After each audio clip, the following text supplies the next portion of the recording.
ನಾನಿಲ್ಲಿ ಇವತ್ತು ಪಡವಲಕಾಯಿ ಪಲ್ಯ, ಸಿಹಿ ಪಲ್ಯ, ನಮ್ಮ ಸೈಡೆಲ್ಲ ಸಿಹಿ ಪಲ್ಯ ಮಾಡ್ತಾರೆ.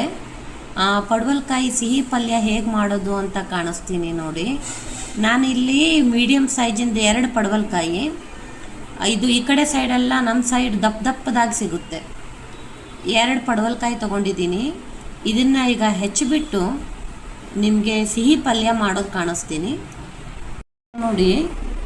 ನಾನು ಪಡವಲಕಾಯಿ ಹೆಚ್ಚಿಟ್ಕೊಂಡಿದ್ದೀನಿ. ಸ್ವಲ್ಪ ದೊಡ್ಡದಾಗೆ ಹೆಚ್ಕೊಂಡಿದ್ದೀನಿ. ನೀವು ಬೇಕಾದರೆ ಚಿಕ್ಕದಾಗಿ ಹೆಚ್ಕೊಳ್ಬೋದು. ಈಗ ಇದನ್ನು ಒಗ್ಗರಣೆ ಹಾಕೋಣ ಬನ್ನಿ ನೋಡಿ. ನಾನು ಎಣ್ಣೆ ಹಾಕ್ತಾ ಇದ್ದೇನೆ. ನೀವು ಶೇಂಗಾ ಎಣ್ಣೆನೂ ಹಾಕ್ಕೊಳ್ಬೋದು, ಕೊಬ್ಬರಿ ಎಣ್ಣೆನೂ ಹಾಕ್ಕೊಳ್ಬೋದು. ಸುಮಾರು 4 ರಿಂದ 5 ಚಮಚ ಆಗುವಷ್ಟು ಎಣ್ಣೆ ಹಾಕ್ಕೊಂಡಿದ್ದೀನಿ. ನಾನು ಕೊಬ್ಬರಿ ಎಣ್ಣೆ ಹಾಕಿದ್ದೇನೆ. ಈಗ ಕೊಬ್ಬರಿ ಎಣ್ಣೆ ಯಾವತ್ತೂ ಜಾಸ್ತಿ ಕಾಯಿಸಬಾರ್ದು. ಅದು ಕಾಯೋಕ್ಕಿಂತ ಮುಂಚೆನೇ ನಾವು ಹಸಿಮೆಣಸಿನ್ಕಾಯಿ ಎಲ್ಲ ಹಾಕ್ಬೋದು. ಈಗ ನೋಡಿ, ಹಾಗೆ ಸ್ವಲ್ಪ ಕಾದಿದೆ.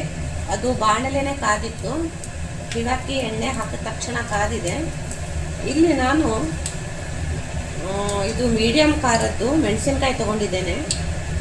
ಇಲ್ಲಿ ನೋಡಿ, ಮೆಣಸಿನ್ಕಾಯಿ ಜಾಸ್ತಿ ಹಾಕಬಾರ್ದು. ಯಾಕಂದರೆ ಇದು ಸಿಹಿ ಪಲ್ಯ ಆಗಿರೋದ್ರಿಂದ ನೀವು ಮೆಣಸಿನ್ಕಾಯಿ ಎಷ್ಟು ಕಡಿಮೆ ಹಾಕ್ತೀರೋ ಅಷ್ಟು ಒಳ್ಳೆಯದು. ಇದು ಏನೂ ಖಾರ ಇಲ್ಲ, ಅಷ್ಟೊಂದು ಖಾರ ಇಲ್ಲ ಇದು. ಹೀಗಾಗಿ ನಾನು 2 ಮೆಣಸಿನ್ಕಾಯಿ ತೊಗೊಂಡಿದ್ದೀನಿ.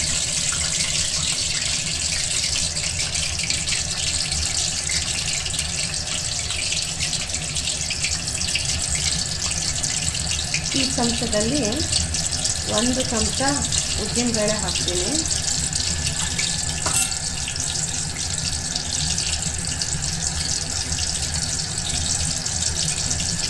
ಹಾಗೆ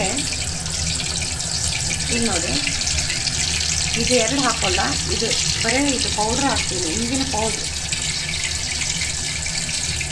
ಇಲ್ಲಿ ನೋಡಿ, ಇಂಗಿನ ಪೌಡ್ರ್ ಹಾಕಿದ್ದೀನಿ. ಸ್ವಲ್ಪ ಇಂಗಿನ ಪೌಡ್ರ್ ಹಾಕಬೇಕು.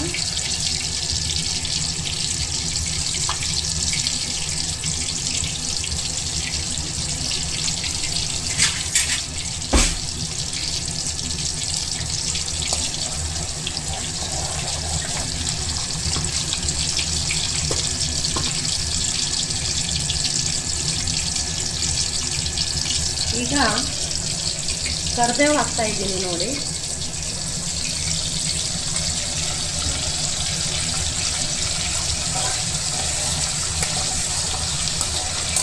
ಕರಿಬೇವು ಹಾಕ್ಬಿಟ್ಟು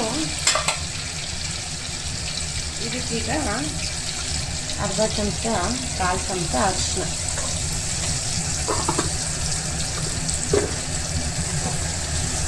ಅದು ಉದ್ದಿನ ಕಾಳು ಬೇಳೆ ಕೆಂಪಾಗಬೇಕು. ಉದ್ದಿನಬೇಳೆ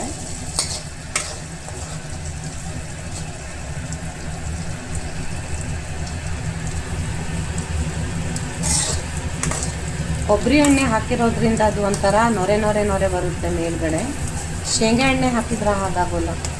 ಕೊಬ್ಬರಿ ಎಣ್ಣೆ ಇದು ಮನೆಯಲ್ಲೇ ಮಾಡಿದ ಕೊಬ್ಬರಿ ಎಣ್ಣೆ ಅಂತೇಳಿ ಕೊಬ್ಬರಿ ಎಣ್ಣೆನೇ ಹಾಕೋದು.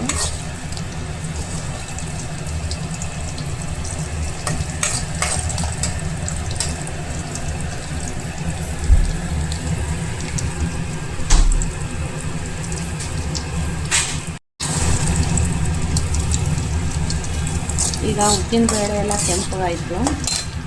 ಈಗ ನಾನು ಇದಕ್ಕೆ ಹೆಚ್ಚಿಟ್ಕೊಂಡಿರೋ ಪಡವಲಕಾಯಿ ಹಾಕ್ತಾ ಇದ್ದೀನಿ.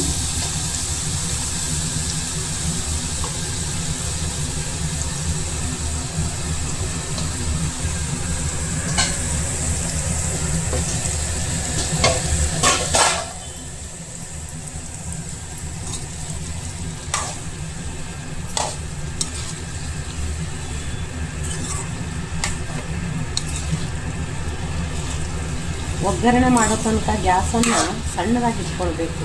ದೊಡ್ಡದಾಗಿ ಇಟ್ಕೊಂಡ್ಬಿಟ್ರೆ ಅದು ಕತ್ತೋಗ್ಬಿಡುತ್ತೆ, ಸೀರೋಗ್ಬಿಡುತ್ತೆ. ಈಗ ಇದು ಹಾಕಿದ ತಕ್ಷಣ ಗ್ಯಾಸನ್ನು ದೊಡ್ಡ ಉರಿ ಇಟ್ಕೊಳ್ಬೋದು. ಒಂದೊಂದು ಪಡವಲಕಾಯಿ ತುಂಬ ನೀರು ಬಿಡುತ್ತೆ, ಒಂದೊಂದು ಪಡವಲಕಾಯಿ ಅಷ್ಟೊಂದು ನೀರು ಬಿಡೋಲ್ಲ. ಅದನ್ನು ನೋಡಿಕೊಂಡು ನಾವು ನೀರು ಹಾಕಬೇಕಾ ಬೇಡವಾ ಅಂತೇಳಿ ನೋಡಿಕೊಂಡು ಹಾಕಬೇಕು. ಈಗ ಇದು ಸಿಹಿ ಪಲ್ಯ ಆಗಿರೋದ್ರಿಂದ ಇದಕ್ಕೆ ನಾನು ನೋಡಿ ಬೆಲ್ಲ ಹಾಕ್ತಾ ಇದ್ದೀನಿ. ಇದು ದೊಡ್ಡ ಚಮಚ ಇದೆ. ಇಲ್ಲಿ ನೋಡಿ 2 ಚಮಚದಷ್ಟು ಬೆಲ್ಲ ಹಾಕಿದ್ದೀನಿ. ಯಾಕಂದರೆ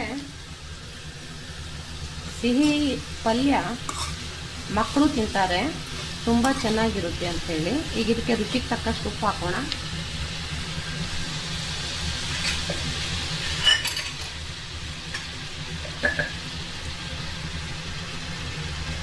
ಇಲ್ಲಿ ನೋಡಿ ಇಷ್ಟು ಉಪ್ಪು ಹಾಕ್ತಾ ಇದ್ದೀನಿ. ಈಗ ಇದನ್ನು ಒಂದು ಸಲ ಎಲ್ಲ ಚೆನ್ನಾಗಿ ಮುಗಿಸ್ಬಿಟ್ಟು ಇದನ್ನು ಸಣ್ಣ ಉರಿ ಮಾಡಿ ಈಗ ಮುಚ್ಚಿ 10 ನಿಮಿಷ ಬೇಯಿಸ್ತೀನಿ. ಈಗ ನೋಡಿ ಇದು ಬೆಂದಿದೆ. ಇದಕ್ಕೆ ನಾನೇ ನೀರು ಹಾಕಲಿಲ್ಲ, ಇದು ಪಡವಲಕಾಯಿನ ನೀರು ಬಿಟ್ಕೊಂಡಿತ್ತು, ಏನು ನೀರು ಹಾಕಲಿಲ್ಲ ನೋಡಿ. ಈಗ ಇಟ್ಟು ಒಂದು 12-14 ನಿಮಿಷ ಆಗಿದೆ. ಹೀಗೆ ಅದೇ ಇದರೊಳಗೆ ಇದು. ಈಗ ಇದಕ್ಕೆ ನಾನು ಸ್ವಲ್ಪ ಕಾಯಿ ತುರಿ ಹಾಕ್ತೇನೆ.